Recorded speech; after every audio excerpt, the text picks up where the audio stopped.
آج یوم عاشور، بڑی قربانی کا دن، واقعہ کربلا، اور سارے نال موجود نے خانم امبر زہرا صاحبہ، آپ اسلامک اسکالر نے جی۔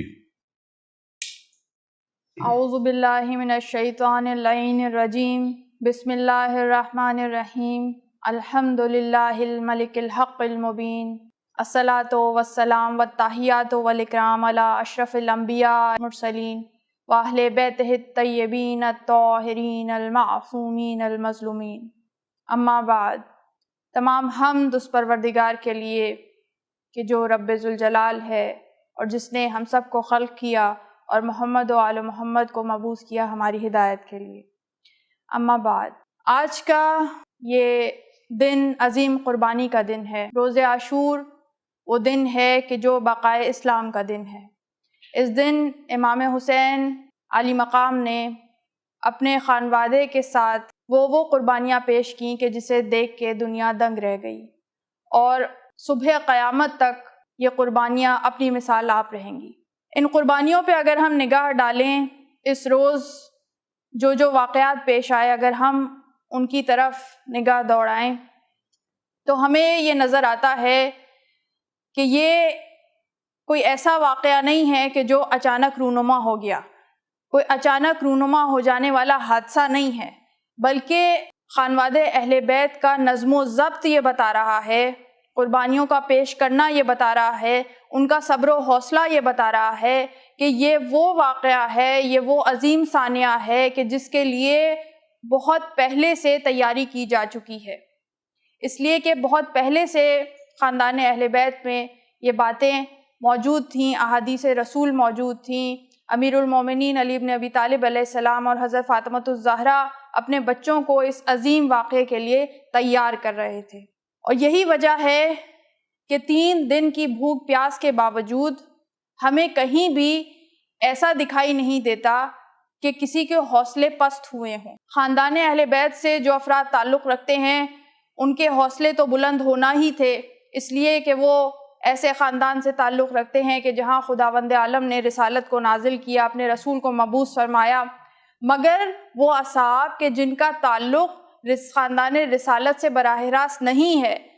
ان اصحاب کا بھی صبر و حوصلہ اور جوش و جذبہ اور شہادت کے لیے جذبہ اپنی مثال آپ ہے۔ اور 10 محرم کا دن، روز عاشور، تمام لوگوں کے لیے، قیامت تک تمام مظلوموں کے لیے ان کے اندر ایک ایسی تحریک پیدا کر دیتا ہے کہ اگر کتنے بھی نامساعد حالات کیوں نہ ہو جائیں، کتنی بھی مشکلات کیوں نہ ہو جائیں، ہر ایک اس دن سے یہ سبق حاصل کر سکتا ہے کہ ظلم کے آگے ڈٹ جانا، ظلم کے خلاف ڈٹ جانا اور موت سے نہ گھبرانا، موت کی آنکھوں میں آنکھیں ڈال کر اپنے حق کے لیے آواز بلند کرنا، یہ سبق روز قیامت تک ہر ذی روح کو اس واقعہ کربلا سے ملتا رہے گا۔ جب صبح عاشور نمودار ہوئی ہے تو اس وقت جو اذان دیا کرتے تھے، مؤذن تھے قافلہ حسینی میں، وہ معمول کے مطابق اذان دینا چاہتے ہیں، مگر انہیں امام حسین نے روک دیا۔ انہوں نے دریافت کیا کہ کیا وجہ ہے مولا، مجھ سے کوئی غلطی ہو گئی؟ کہا نہیں، آج میں یہ چاہتا ہوں کہ اس دن کا آغاز میں اس اذان سے کروں کہ جو میرے نانا رسول خدا کے لب و لہجے سے ہو۔ اور پھر امام حسین نے جناب علی اکبر سے کہا کہ بیٹا آج تم اذان دو، اس لیے کہ جناب علی اکبر وہ شخصیت کا نام ہے کہ جو سب سے زیادہ رفتار و گفتار میں پیغمبر اکرم ختمی مرتبت صلی اللہ علیہ وآلہ وسلم کے مشابہ ہیں۔ ان کی آواز، ان کی صورت، ان کا قد، ان کی رفتار، ان کی گفتار تمام کی تمام مشابہ ہے ہمارے رسول خدا سے۔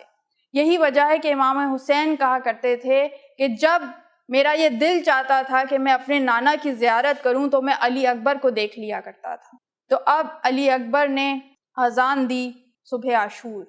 اور اس طرح سے عاشور کا آغاز ہوا۔ اور اس کے بعد جب ہم یہ دیکھتے ہیں کہ کس طرف سے پہلے حملہ کیا گیا، یہ بات بہت اہم ہے۔ یہ بات اس لیے اہم ہے کہ جتنی بھی جنگیں ہیں کہ جو اسلام میں لڑی گئیں، کہ جو رسول خدا کی طرف سے لڑی گئیں، جتنے غزوات ہیں، اور جو جنگیں بھی حضرت علی ابن ابی طالب کی طرف سے لڑی گئیں، اور اس کے بعد یہ واقع کربلا کی جنگ، کہیں پہ بھی پہلے حملہ جو ہے وہ اس طرف سے نہیں ہوا، یعنی کہ رسول خدا حضرت علی اور امام حسین کی طرف سے پہلے حملہ نہیں ہوا، بلکہ جب دشمن کی طرف سے حملہ کیا گیا تو ہمیشہ مدافعانہ روش اختیار کی گئی، مدافعت کے طور پہ اپنی حفاظت کرتے ہوئے واپس حملے کا جواب دیا گیا۔ یہ انسانیت کا وہ درس ہے کہ جو ہمیں کربلا سے ملتا ہے، اس لیے کہ وہ لوگ کہ جو اسلام کو کشت و خون کا نام دینا چاہتے ہیں، جو اسلام کی یہ تصویر پیش کرنا چاہتے ہیں کہ اسلام خون بہانے کا مذہب ہے، اسلام لوگوں کو قتل کرنے کا مذہب ہے، اسلام قتل و جدال کا مذہب ہے، ان کے لیے پیغام ہے 10 محرم کے دن کہ جو امام حسین دے رہے ہیں کہ اسلام خون بہانے کا نہیں، اسلام زندگی بچانے کا مذہب ہے۔ اس لیے کہ جتنی دیر جنگ میں ہو رہی ہے، جتنی مہلت امام حسین لے رہے ہیں، وہ دراصل مہلت امام حسین کے لیے نہیں ہے، بلکہ وہ مہلت امام حسین چاہتے ہیں کہ دشمن کو دی جائے۔ تو اب جب ہم یہ دیکھتے ہیں کہ وہاں سے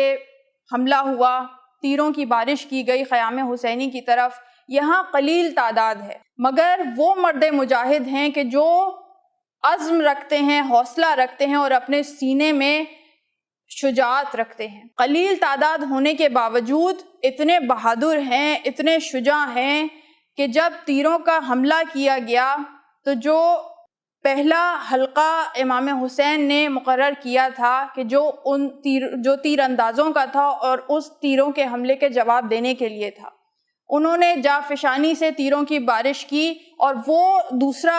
حلقہ کہ جو بیٹھا ہوا تھا ڈھال لے کے، انہوں نے ان تیروں کو روکنے کی کوشش کی۔ اس طرح سے پہلے حملہ ہوا جسے حملہ اولا کہتے ہیں، اور وہ جب حملہ تمام ہوا تو اس کے بعد تقریباً ظہر کا وقت ہو گیا، تو اب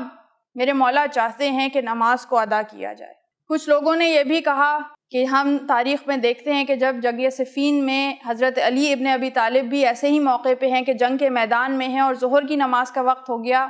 تو وہ نماز ادا کرنا چاہتے ہیں، تو اس وقت کسی نے کہا کہ جنگ اس وقت اپنے عروج پہ ہے، مولا آپ اس وقت نماز پڑھنا چاہتے ہیں، کچھ دیر کے لیے نماز کو مؤخر کر دیجئے۔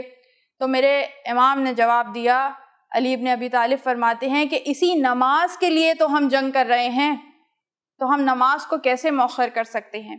یہی کردار جو علی ابن ابی طالب کا جنگ صفین میں دکھائی دیتا ہے، وہی کردار امام حسین کربلا میں ادا کرتے ہوئے نظر آتے ہیں کہ اس وقت جنگ اپنے عروج پہ ہے، اور پیغام بھجوایا جا رہا ہے امام حسین کی طرف سے کہ جنگ کو تھوڑی سی تاخیر دے دی جائے، جنگ کو تھوڑی سی دیر کے لیے روک دیا جائے تاکہ ہم نماز ادا کر لیں۔ مگر جو دشمن ہے، یہاں جتنی رحمت ہے، یہاں جتنا کرم ہے، یہاں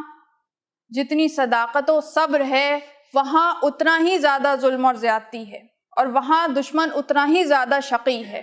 تو اتنے شقی القلب لوگ ہیں کہ جو نماز تک کی مہلت نہیں دینا چاہتے امام کو، اور یہی وجہ ہے کہ جب عصر کے وقت بھی امام حسین نماز ادا کرنا چاہتے تھے تو وہاں پہ آوازیں بلند ہو رہی تھیں کہ جلدی حسین کو شہید کیا جائے کہ ہماری عصر کی نماز قضا ہو رہی ہے۔ یہ سمجھنے کی ضرورت ہے کہ نماز ادا کی جا رہی ہے، مگر ایک طرف نواسۂ رسول کو قتل کیا جا رہا ہے۔ یہ کس طرح کا مذہب ہے؟ یہ وہی مذہب ہے کہ جو آج ہمیں نظر آتا ہے کہ جو نہتے مسلمانوں کا خون بہا رہے ہیں، وہ دراصل اسی مذہب پہ قائم ہیں کہ جو لشکر یزید کا مذہب ہے، کہ جو ایک طرف تو نماز، کلمہ، اسلام، ان کا پرچار کرتے ہوئے اور ان کی باتیں کرتے ہوئے نظر آتے ہیں، مگر دوسری طرف نہتے مسلمانوں کا، مظلوموں کا خون بہاتے ہوئے نظر آتے ہیں۔ تو یہ کربلا کی تاریخ آج تک چلی آ رہی ہے۔ تو اس وقت وہ موقع آیا کہ جب نماز کی مہلت نہیں دی جا رہی، حملہ نہیں روکا جا رہا، مگر اس کے باوجود امام عالی مقام نے کربلا کے میدان میں اپنے ساتھیوں کے ساتھ ظہر کی نماز ادا کی، اور اس طرح سے نماز ادا کی کہ اپنے سامنے کچھ اصحاب کو کھڑا کیا کہ جو امام کی نماز کی حفاظت کے لیے مامور تھے، اور انہوں نے اپنے جسم پہ تیروں کو اور حملوں کو کہ جو تلواروں اور برچھیوں سے کیے جا رہے تھے اس کو روکا. ابھی دشمن دور ہے، ابھی قریب نہیں آیا، ابھی اس طرح سے حملہ ہو رہا ہے کہ دور سے حملہ کیا جا رہا ہے. تو جتنی بھی چیزیں برسائی جا رہی ہیں وہ تمام کی تمام یہ شجاع ترین اصحاب کے جو پہلی صف کے آگے کھڑے ہوئے ہیں وہ تمام اپنے سینے پہ لے رہے ہیں. اور ان کی شجاعت کا یہ عالم ہے کہ جب تک امام کی نماز تمام نہیں ہوئی ان میں سے کوئی صحابی نیچے نہیں گرا. اور ادھر امام نے سلام پھیرا، ادھر نماز تمام ہوئی اور ادھر اصحاب نیچے گرے. اور اس کے بعد ان میں سے ایک صحابی امام حسین سے کہتے ہیں کہ مولا کیا میں نے حق نصرت ادا کر دیا؟ تو امام حسین رو کے فرماتے ہیں کہ بے شک تم نے حق نصرت ادا کر دیا. اور میں یہ کہتی ہوں کہ بظاہر ان اصحاب نے نماز ادا نہیں کی. بہت سے اصحاب تھے کہ جو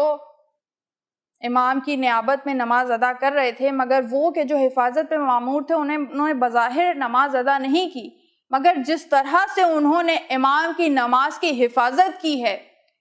تو وہ نماز کے قائم کرنے والوں میں شمار ہوئے. اور ان کا جو درجہ ہے وہ خداوند عالم کے نزدیک بہت مقبول ہے. اس طرح سے نماز ادا کی گئی اور اس حملے کے نتیجے میں کئی صحابی امام کے شہید ہوئے. اور اس کے بعد وہ جنگ شروع ہوئی کہ جس جنگ میں ایک کے بعد ایک اصحاب جانے شروع ہوئے، ایک کے بعد ایک امام کے جانثار مقابلے کے لیے جاتے ہیں اور اپنی جان امام کے قدموں میں قربان کر دیتے ہیں. اس موقع پہ ہم یہ دیکھتے ہیں کہ امام کا حوصلہ یہ ہے کہ امام اس وقت ایک قائد کی حیثیت رکھتے ہیں. امام اس وقت اس لشکر کے چلانے والے ہیں، مگر ان کا حوصلہ یہ ہے کہ ایک ایک لاشے پہ خود جاتے ہیں، ایک ایک جوان کا لاشا خود اٹھاتے ہیں، ان کو جنت کی بشارت دیتے ہیں، ان کو ڈھارس دیتے ہیں.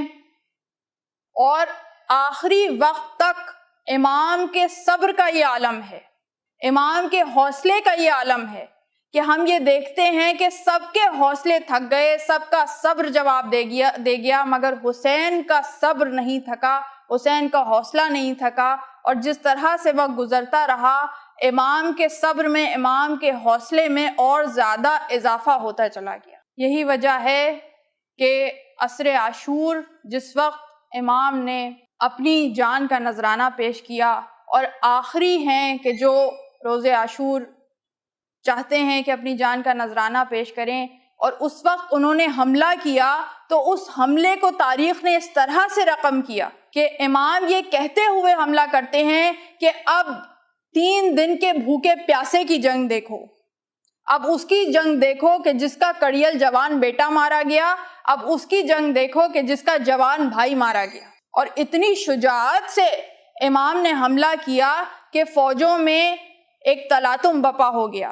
اور ہر ایک یہ کہہ رہا تھا کہ ایسا لگ رہا ہے کہ حیدر کرار حملہ کر رہے ہیں. اور اس طرح سے